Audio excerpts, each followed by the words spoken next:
بسم اللہ الرحمن الرحیم صلی اللہ تعالی علی حبیبی محمد وعلی آلہ وصحبہ وسلم۔ حضرت سیدنا امام بخاری صاحب رحمۃ اللہ علیہ نے باب قائم فرمایا، باب هل یقال مسجد بنی فلاں، کہ کیا یہ کہا جا سکتا ہے کہ مسجد بنی فلاں کہ فلاں قبیلے کی مسجد ہے۔ مسجد پر جو ہے کسی مسجد کے بانی کا نام، آل محلہ کے نام آ سکتا ہے یا کہ نہیں۔ یہ حضرت سیدنا امام بخاری صاحب رحمۃ اللہ علیہ نے مسجد کے احکام و آداب کے متعلقہ ابواب میں ایک باب یہ قائم فرمایا اور سوالیہ انداز میں یہ ارشاد فرمایا، هل یقال مسجد بنی فلاں، کیا بنو فلاں کی مسجد کہا جا سکتا ہے کہ فلاں کی مسجد ہے۔ حقیقی اضافت تو اللہ تعالیٰ کی طرف ہے کہ مسجد بیت اللہ ہے، اللہ تعالیٰ کا گھر ہے، لیکن تمیز کے لیے، تعارف کے لیے، پہچان کے لیے کسی اور شخص پر، مسجد کے بانی پر، مسجد کے امام خطیب پر، کسی بزرگ پر آل محلہ کی نسبت سے مسجد کا نام رکھا جا سکتا ہے، اس میں شرعاً کوئی قباحت نہیں ہے۔ حضرت سیدنا امام بخاری صاحب رحمۃ اللہ علیہ بھی یہی یہاں سے ثابت کرنا چاہ رہے ہیں کہ مسجد پر کسی اور کا نام رکھا جا سکتا ہے۔ ہمارے پاس پاکستان میں بھی بہت ساری مساجد ہیں جن پر کسی حاجی صاحب کا نام ہوتا ہے۔ راولپنڈی کے علاقے میں تو بعد جو خواتین ہیں جن کی طرف سے مسجد کا پلاٹ وقف ہوتا ہے یا تعمیر و ترقی کے لیے ڈونیشن ہوتی ہے، ان کے نام پر بھی مسجد اس طرح رکھی جاتی ہے، اس میں کوئی شرعی طور پہ قباحت نہیں ہے۔ حضرت سیدنا امام بخاری صاحب رحمۃ اللہ علیہ نے اس باب کے تحت جو حدیث پاک ذکر کی ہے، اس کے راویان میں حضرت مالک رضی اللہ تعالی عنہ نے حضرت نافع رضی اللہ تعالی عنہ سے، حضرت نافع رضی اللہ تعالی عنہ نے حضرت سیدنا عبداللہ بن عمر رضی اللہ عنہما سے، تو یہ مضبوط ترین سند بنتی ہے جس سند میں حضرت مالک حضرت نافع سے لے رہے ہوں، حضرت نافع حضرت عبداللہ بن عمر رضی اللہ عنہما سے لے رہے ہوں۔ یہ بڑی مضبوط ترین سند ہے، سند کے حوالے سے مضبوط ترین سند سمجھی جاتی ہے۔ حضرت سیدنا عبداللہ بن عمر رضی اللہ عنہما فرماتے ہیں، بے شک رسول اللہ صلی اللہ علیہ وسلم نے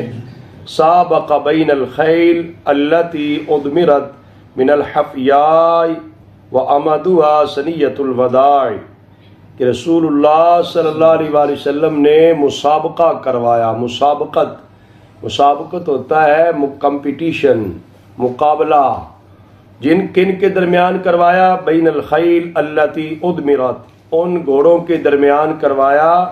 جنہیں ادمرت تیار کیا گیا تھا۔ جو ہے نا وہ مقابلہ کے لیے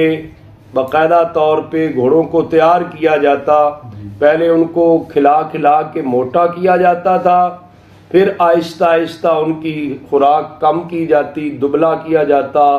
ان پر جو ہے جھول وغیرہ ڈالی جاتی، رسیوں سے باندھے جاتے، پسینہ خوب آتا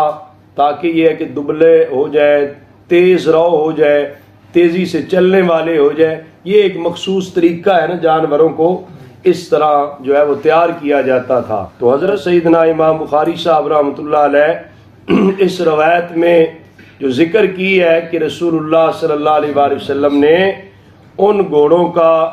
مقابلہ کروایا جن گھوڑوں کو تیار کیا گیا تھا باقاعدہ طور پر، جس سے یہ بھی پتہ چلتا ہے کہ پھر جانوروں کو اس طرح تیار کرنا، مشق کروانا، ان کی تربیت کرنا، ٹریننگ دینا، یہ جائز ہے۔ اگرچہ یہ جہاد کے نقطہ نظر سے یا باقی کام کاج کے لیے بھی جانور اگر صحت مند ہیں، توانا ہے، تب بھی کسی کام آ سکتے ہیں نا، اس وجہ سے ان کی تیاری کرنا اور ان کو اس طرح تیز بنانا، دبلا بنانا، مضبوط بنانا یہ جائز ہے۔ تو یہ حفیا ایک جگہ کا نام ہے مدینہ منورہ میں، حفیا سے لے کر ثنیۃ الوداع اس مقام تک ان کی دوڑ لگائی جاتی۔ جو گھوڑے جو ہے وہ تیار کیے جاتے تھے، جن کو ایک مخصوص طریقے سے تیار کیا جاتا تھا، ان کی دوڑ جو ہے وہ حفیا سے لے کر آمدوہا ثنیۃ الوداع، ان کی انتہا کیا تھی؟ آمدوہا، ان کی انتہا۔ حفیا سے شروع ہوتی دوڑ، مسابقہ، گھوڑ دوڑ جو ہے، گھوڑوں کی دوڑ، گھوڑ دوڑ جو ہے حفیا سے شروع ہوتی، سنیت الوداع تک جو ہے وہ گھوڑوں کو دوڑ لگائی جاتی تھی۔ وسابق بین الخیل التي لم تضمر من السنیہ الی مسجد بنی زریق، اور جن گھوڑوں کو تیار نہیں کیا جاتا تھا اس مخصوص طریقے سے ان کی بھی دوڑ لگوائی جاتی، لیکن وہ کہاں سے کہاں تک تھی؟ وہ سنیت الوداع سے لے کر مسجد بنی زریق تک، مسجد بنی زریق تک جو ہے وہ دوڑ لگوائی جاتی جن گھوڑوں کو تیار نہیں کیا جاتا تھا اس مخصوص طریقے سے۔ تو اس سے پتہ چلتا ہے ایک تو گھوڑوں کا مقابلہ، ان کی تیاری، ان کو صحت اور توانا رکھنا، ایک اس کا جواز ملتا ہے، اور اس کے ساتھ ساتھ یہ بھی ہے کہ سنیت الوداع سے لے کر آگے مسجد بنی زریق تک، تو مسجد پر جو ہے بنو زریق کا نام جو ہے حدیث پاک میں آیا ہے۔ تو اس سے پتہ چلتا ہے مسجد پر کسی قبیلے کا نام، مسجد پر مسجد کے بانی کا نام، مسجد کے امام خطیب، کسی بزرگ کا نام، کسی بھی اللہ کے نیک بندے کا نام بھی رکھا جاتا ہے، تو اس میں کوئی شرعی طور پہ قباحت نہیں ہے۔ یہ زمانہ مصطفیٰ صلی اللہ علیہ وآلہ وسلم میں حضور علیہ السلام کے زمانے میں بھی اس مسجد کو مسجد بنی زریق کہا جاتا تھا، اس پر بنو زریق قبیلے کا نام تھا، اس پر جو ہے کوئی کسی قسم کی قباحت۔ اب یہ دو کیٹیگری ہو گئی، دو قسم کے گھوڑے ہو گئے، ایک تھے جن کو سپیشل تیار کیا جاتا، ان کی حفیا سے لے کر سنیت الوداع تک دوڑ لگوائی جاتی، ٹھیک ہے، اور دوسرے جو گھوڑے تیار نہیں کیے جاتے تھے اس طرح، ان کی ٹریننگ اتنی نہیں ہوتی تھی، انہیں جو ہے وہ سنیت الوداع سے لے کر مسجد بنی زریق تک جو ہے وہ دوڑ لگوائی جاتی تھی۔ تو یہ مسابقہ اور یہ دوڑ لگوانی جائز ہے، اور اس حدیث کے آخر میں یہ بھی ہے کہ بے شک حضرت سیدنا عبداللہ بن عمر رضی اللہ تعالی عنہما کان فی من سابق بہا، یہ ان لوگوں میں تھے جو مسابقہ میں کمپٹیشن میں شامل تھے، کمپٹیشن میں ویسے شارحین حدیث نے لکھا ہے کہ رسول اللہ صلی اللہ علیہ وسلم آپ بذات خود بھی شامل تھے، اور آپ کے گھوڑے کا نام سکب تھا، موسلا دھار بارش کو کہتے ہیں، تیز دوڑنے والے کو کہتے ہیں، اور آقا حضور علیہ السلام جس گھوڑے پہ تشریف فرما تھے وہ گھوڑا باقی سارے گھوڑوں سے آگے چلا گیا تھا، اس پر جو ہے حضور علیہ السلام بھی خوش ہو گئے اور حضور کے سارے غلام بھی خوش ہو گئے۔ یعنی مسابقہ میں کمپٹیشن میں آقا حضور علیہ السلام کا جو گھوڑا تھا وہ پہلے نمبر پہ چلا گیا، سب سے آگے چلا گیا، اس پہ حضور علیہ السلام کے ساتھ ساتھ صحابہ اکرام خوش ہو گئے کہ آقا حضور کا گھوڑا سب سے آگے چلا گیا ہے۔ تو آقا حضور علیہ السلام نے انعام بھی دیا تھا، جو پہلے نمبر پہ ہے، دوسرے تیسرے، سمجھ آ رہی ہے؟ کسی مقصد کے لیے کوئی تیاری ہو نا، کسی مقصد کے لیے فضول جانوروں کو عذاب دینا، ان کو تکلیف دینا یہ جائز نہیں ہے۔ ویسے ان کو صحت مند رکھنے کے لیے تاکہ زیادہ کام کاج آئیں، ان سے زیادہ جو ہے نفع حاصل کیا جا سکے، اس غرض کے لیے بھی ان کی ٹریننگ اور ان کو اس طرح کی مشق کروائی جا سکتی ہے۔ اور جہاد تو ہے بہت مقدس فریضہ، اس کے لیے تیاری کروانا وہ تو اور زیادہ اعلیٰ اور افضل کام ہے۔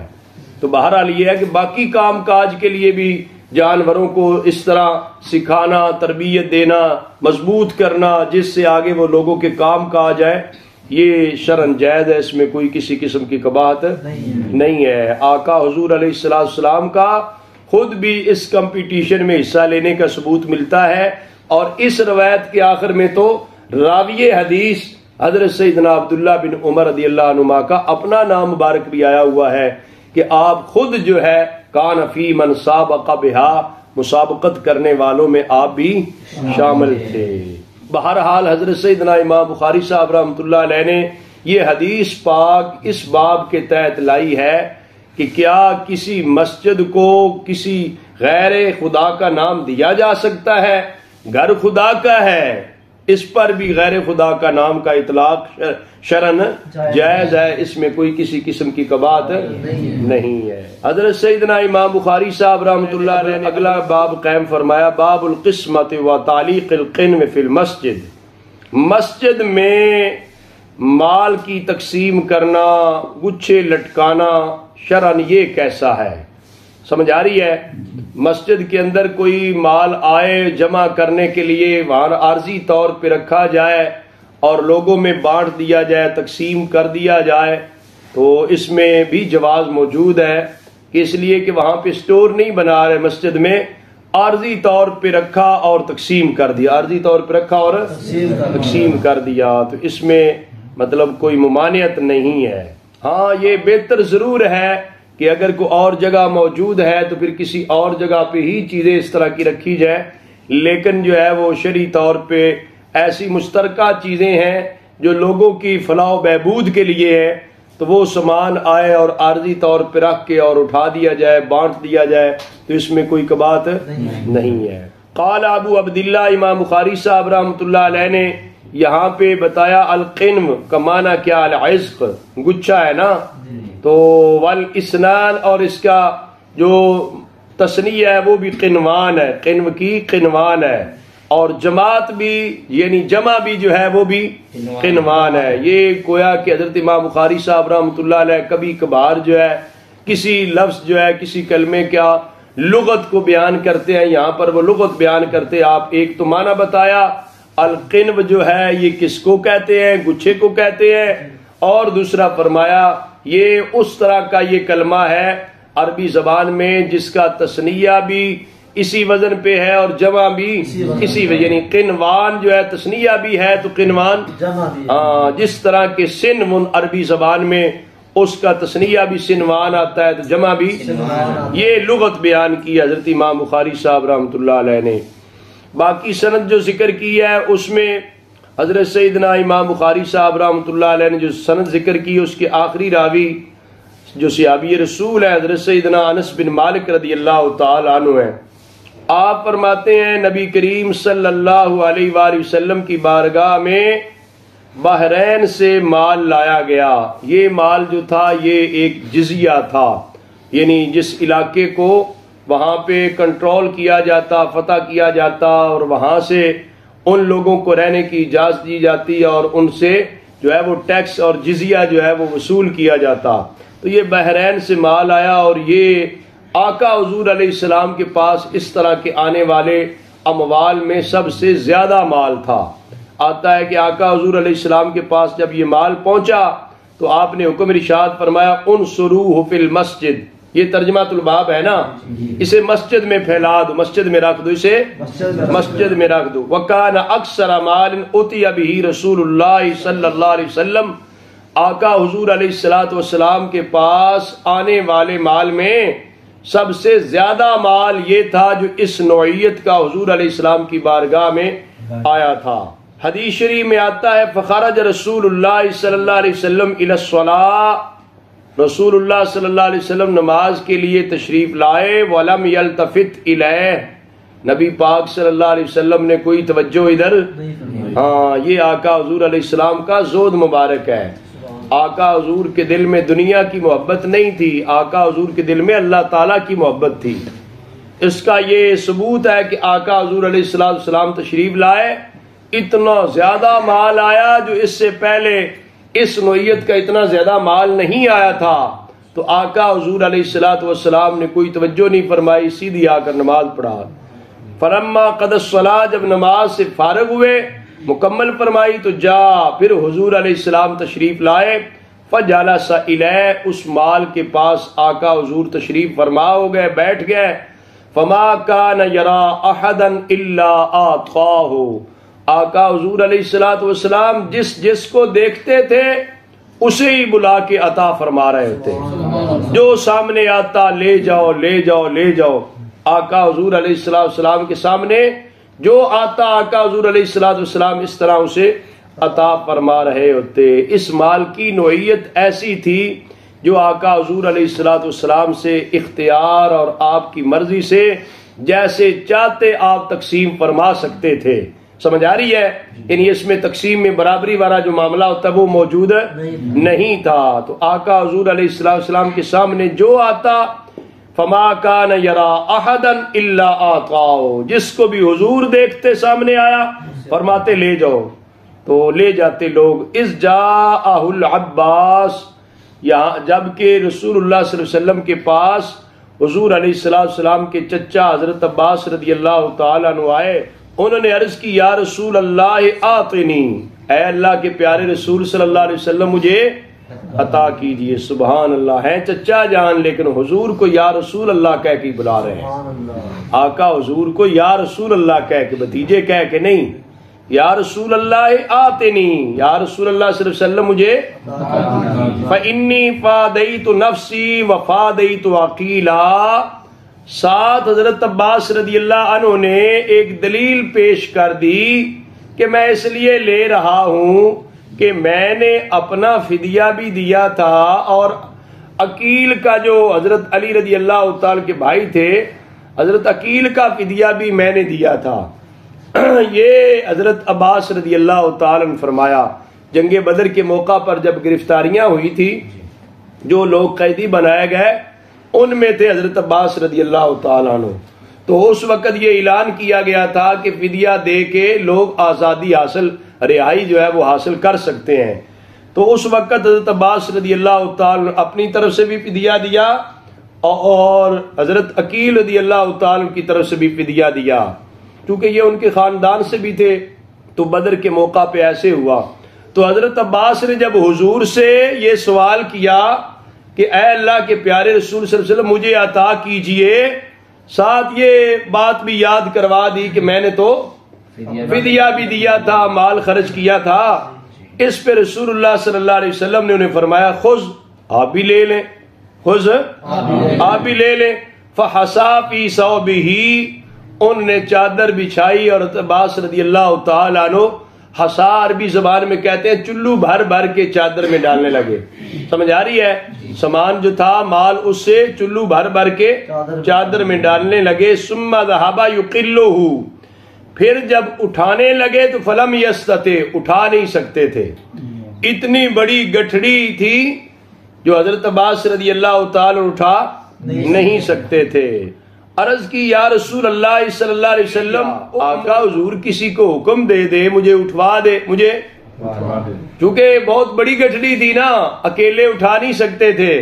عرض کی آقا حضور کسی کو حکم ارشاد فرما دیں کہ وہ مجھے اٹھوا دے. نبی پاک صلی اللہ علیہ وسلم نے جواب دیا لا، میں کسی کو نہیں کہتا، میں کسی کو نہیں کہتا. فرفعوا انت علی، پھر انہوں نے کہا فرفعوا انت علی، اگر کسی اور کو نہیں کہتے تو عرض کی حضرت عباس رضی اللہ تعالیٰ عنہ نے کہ آپ خود مجھے اٹھوا دے. آپ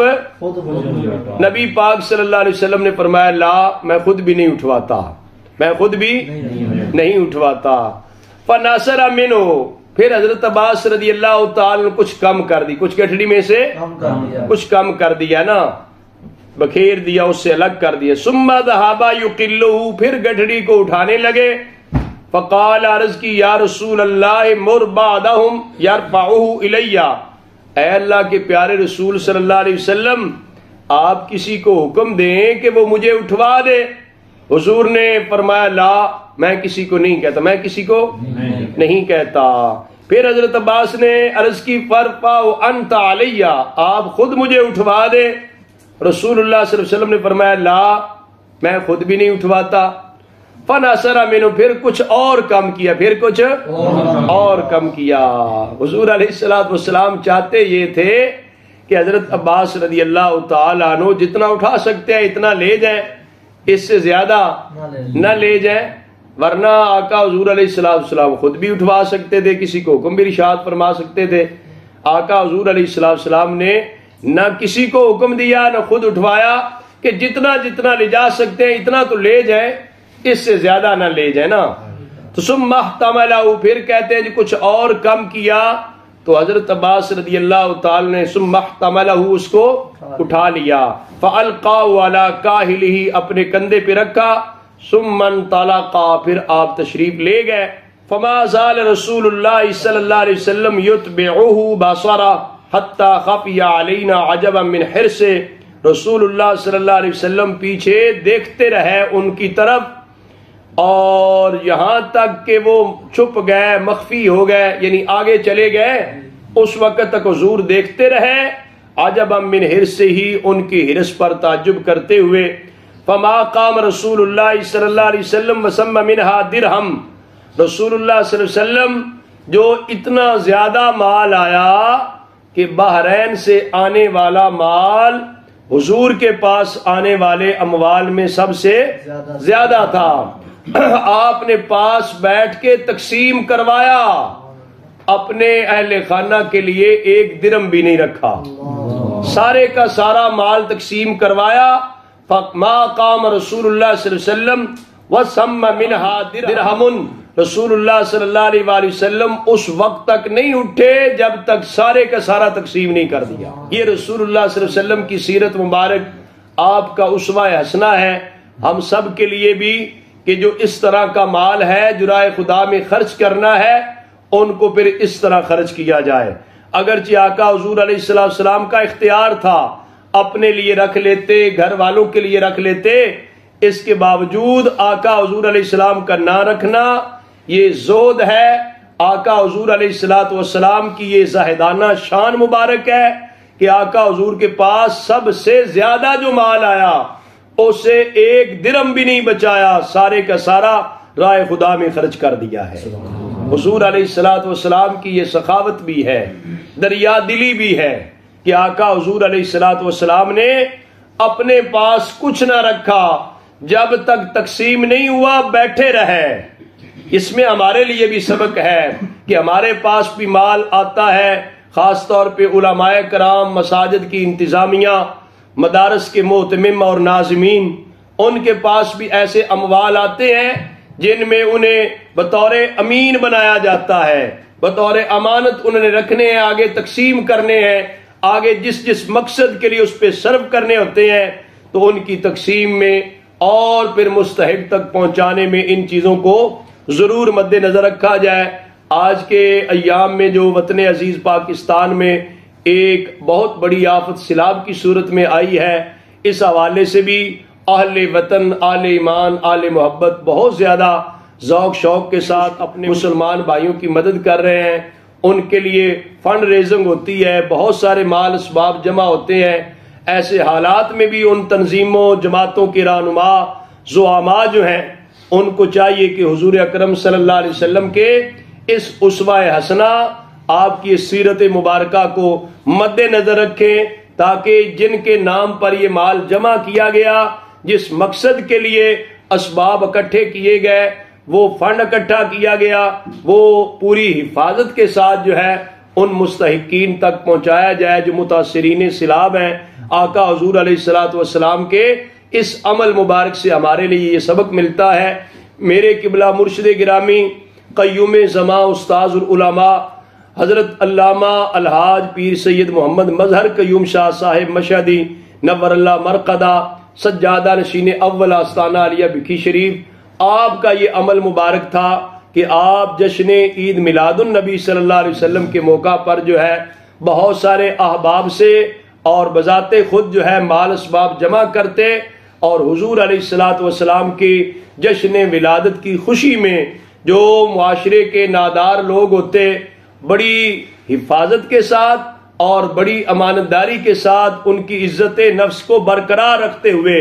آپ اس مال اسباب کے پاس جو ہے جتنا مال جمع ہوتا تشریف فرما ہوتے، اپنے صاحبزادگان کو، اپنے عقیدت مندوں کو بڑی جو ہے نا رازداری کے ساتھ ان لوگوں کے گھروں تک پہنچاتے، سارے کا سارا مال جو ہے ان تک پہنچایا جاتا، اور بڑی عزت نفس کا خیال رکھتے ہوئے ان کے گھروں میں جشن عید میلاد النبی صلی اللہ علیہ وسلم کی عیدی پہنچائی جاتی تھی۔ آج بھی ہمارے قبلہ عالم حضرت وارث علوم و معارف حافظ الحدیث حضرت علامہ الحاج مفتی پیر سید محمد نوید الحسن مشدی صاحب دامت برکاتہم العالیہ، آپ جو سیلاب زدگان کے لیے جلالیہ ویلفیئر آرگنائزیشن کے تحت ملک بھر میں آزاد کشمیر سمیت مختلف مقامات پر کیمپ لگائے گئے، ان کی اگرچہ ایک قافلہ بھیجا گیا، دوسرے قافلے کی تیاری ہے، ان سارے مال اسباب کے اندر آپ جو ہے مکمل طور پہ نگرانی بھی فرماتے ہیں کہ تاکہ ایک ایک چیز جو ہے ان مستحقین تک، سیلاب کے متاثرین تک پہنچائی جائے۔ تو یہ بہت ایک اہم چیز ہے، حضور علیہ السلام کی اس سیرت مبارکہ اور آپ کے اسوہ حسنہ سے ہمارے لیے سبق ہے کہ اتنا زیادہ مال آیا، آقا حضور علیہ السلام ایک تو نماز پڑھنے تشریف لائے، آپ نے مال کی طرف توجہ ہی نہیں کی، سبق دے دیا جب نماز پڑھے تو دھیان اللہ تعالیٰ کی طرف ہو، خالق کی بارگاہ میں آ رہے ہیں تو پوری توجہ اور یکسوئی کے ساتھ حاضری بارگاہ خداوندی میں لگائی جائے۔ نماز سے فارغ ہو گئے، اس ڈھیر کے پاس بیٹھ گئے جو مال و اسباب کا ڈھیر تھا، اتنا زیادہ سرمایہ اور دولت تھی، آقا حضور علیہ الصلوۃ والسلام جو سامنے آتا فرماتے لے جائیں لے جائیں لے جائیں، یہاں تک کہ آقا حضور علیہ السلام اس وقت تک نہیں اٹھے جب تک ایک درم بھی باقی ہو، گویا کہ سارے کا سارا مال اسباب جو تھا راہ خدا میں تقسیم فرما دیا۔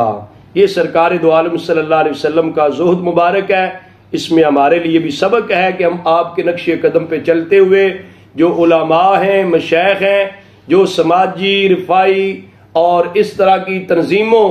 کے سربراہان ہیں، ان کو بھی چاہیے کہ جس مقصد کے لیے فنڈ ریزنگ کی جائے اس مقصد میں پھر اس دیانتداری کے ساتھ ان تک پہنچایا بھی جائے۔ حضرت سیدنا امام بخاری صاحب رحمۃ اللہ علیہ نے باب قائم فرمایا، من دعی لطعام فی المسجد ومن اجاب منہ،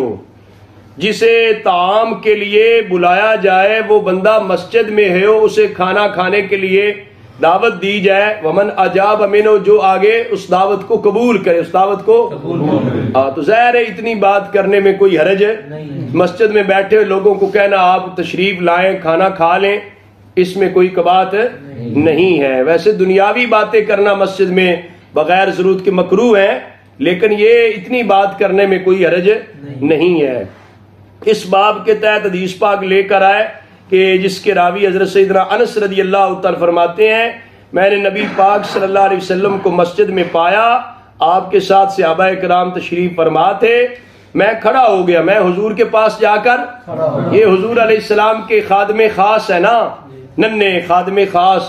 چھوٹی عمر کے تھے، حضرت انس کو ان کے والد گرامی اور والدہ محترمہ نے بھیجا تھا، بیٹا جاؤ حضور کو بلا لاؤ دعوت کے لیے، کیونکہ حضرت ابو طلحہ رضی اللہ تعالی نے گھر آ کر بات کی، حضرت ام سلیم سے جو حضرت انس کی والدہ محترمہ تھی ان سے بات کی کہ آج حضور علیہ الصلوۃ والسلام کی آواز دھیمی دھیمی لگتی تھی، لگتا ہے آقا حضور علیہ الصلوۃ والسلام کو کھانے کی حاجت ہے، بھوک لگی ہوئی ہے، ہم حضور کی دعوت کرتے ہیں، حضور کو گھر بلاتے ہیں۔ حضرت ام سلیم رضی اللہ عنہ نے کہا ٹھیک ہے، گھر تیاری کی گئی اور حضرت انس کو کہا گیا جاؤ حضور کو بلا لاؤ۔ جس طرح چھوٹا بچہ آتا ہے نا تو آ کر پاس کھڑا ہو جاتا ہے، بسا اوقات وہ انتظار کر رہا ہوتا ہے کہ مجھ سے پوچھا جائے آپ کس لیے آئے ہیں، کیا کہنا چاہتے ہیں، تو حضور علیہ السلام کے پاس آ کر مسجد میں کہتے ہیں میں بلانے آیا، کھڑا ہو گیا تو حضور نے خود ہی مجھ سے فرمایا ارسلہ کا ابو طلحہ، آپ کو ابو طلحہ نے بھیجا ہے، آپ کو کہتے ہیں میں نے عرض کیا جی ہاں، تو نبی پاک صلی اللہ علیہ وسلم نے دوسرا سوال کیا، آپ نے فرمایا لطعام، کھانے کے لیے بھیجا ہے،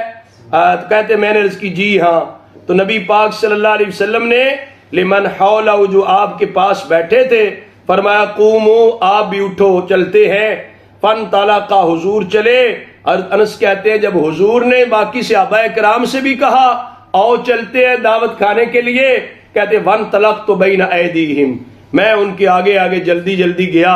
گھر جا کو بتایا کہ حضور علیہ السلام اکیلے نہیں تشریف لا رہے، آقا حضور علیہ الصلوۃ والسلام کے ساتھ باقی صحابہ کرام بھی آ رہے ہیں۔ جس طرح ہوتا ہے نا جا کے گھر والوں کو خبر دینا کہ اتنے مہمان آ رہے ہیں۔ ایک تو اس میں یہ مسئلہ بھی ذہن نشین رہے کہ جس کو دعوت دی گئی ہے اس کو چاہیے خود ہی دعوت کے لیے جائے، اوروں کو ساتھ لے جانا بغیر میزبان کی اجازت سے جائز نہیں ہے، مناسب نہیں ہے، یہ ایک شرعی مسئلہ ہے۔ لیکن اگر سمجھتا ہے مہمان کہ جس میزبان کے پاس جا رہا ہوں وہ میزبان جو ہے محسوس نہیں کرے گا میرے ساتھ زیادہ لوگ جائیں گے تو وہ خوش ہوگا، محسوس پھر ساتھ لے جانے میں کوئی حرج تو آقا حضور کے جانے پر غلاموں کو جو خوشی ہوتی ہوگی وہ تو وہی جانتے ہیں۔ آقا حضور علیہ الصلوۃ والسلام تو خود ہی سارا انتظام بھی کروا رہے ہوتے نا، حضور کے قدم مبارک لگ جاتے گھر میں تو کتنی برکتیں آ جاتی۔ اس حدیث کے تحت بھی شارحین نے لکھا ہے کہ آقا حضور علیہ الصلوۃ والسلام جب گھر تشریف لے گئے آپ نے فرمایا لایا جائے کھانا کیا ہے، آقا حضور علیہ السلام نے پڑھ کر اس کی برکت کی دعا فرمائی. آپ نے اس کے اندر برکت کی دعا فرمائی. آپ نے فرمایا 10 افراد جو ہے نا کھانے کے لیے بھیجے جائیں اس کمرے میں جہاں پر کھانا رکھا گیا. 10 گئے, خوب سیر ہو کے کھانا کھا کے آئے, بچ گیا. پھر 10 اور گئے, پھر 10 اور گئے. 80 لوگوں نے وہ کھانا تناول کر لیا. یہ حضور علیہ السلام کی برکت تھی کہ آقا حضور کے قدم مبارک لگے تو گھر کے اندر اتنی